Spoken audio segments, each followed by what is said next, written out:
Nous sommes bien arrivés chez Delphine et Rudy, liégeois. Nous sommes à Sailly dans les Ardennes françaises.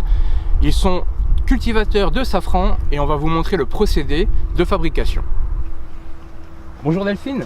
Bonjour Jérémy. Bonjour Rudy. Bonjour. Comment allez-vous? Ça va? Ça va Super. très bien. Oui, Alors là, très on est bien. en pleine saison pour le safran, c'est ça? Voilà, on est en pleine récolte là.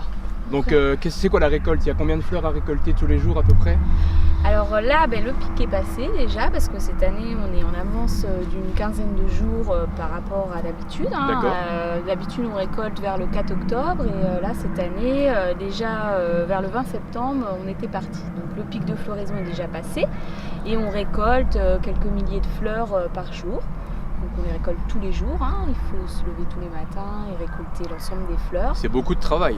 Voilà, c'est beaucoup de travail parce que la fleur ne dure que 24 à 48 heures. Donc D'accord. on est obligé chaque matin de cueillir l'ensemble des fleurs. Voilà, et on ne sait pas chaque matin quand on arrive le nombre de fleurs qu'il y aura. C'est toujours la petite surprise du matin. Voilà, c'est la surprise du matin, c'est ça. D'accord. Et donc ici on est dans les Ardennes françaises, donc on a quand même un climat qui est assez rude, froid, un peu de soleil l'été, mais bon voilà. Ça se passe bien pour les fleurs, c'est un bon climat? Oui, alors le climat, il faut quand même un peu de précipitation, 6 à 700 mm par an. Donc c'est un peu ce qu'on a dans les Ardennes. Il faut savoir que dans les pays chauds, l'Afrique du Nord où on cultive le safran, ils irriguent. Nous, on n'a pas besoin d'irriguer, au moins dans les Ardennes, c'est déjà ça.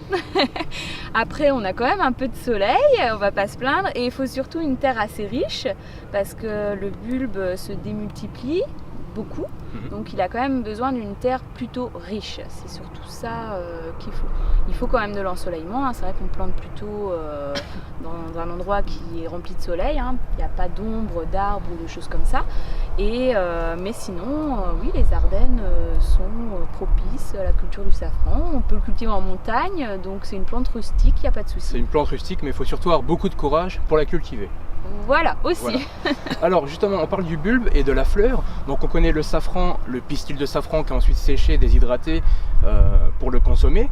Mais alors cette fleur, particulièrement, comment elle s'appelle? Elle s'appelle pas le safran, je suppose? Non, alors la fleur c'est le Crocus sativus, donc la fleur qu'on voit là, qui donne l'épice une fois séchée, qui donne le safran en fait. D'accord. Voilà. Donc il existe d'autres crocus que les gens ont plutôt l'habitude de voir se réveiller au printemps. Là c'est le Crocus sativus, c'est une plante à végétation inverse.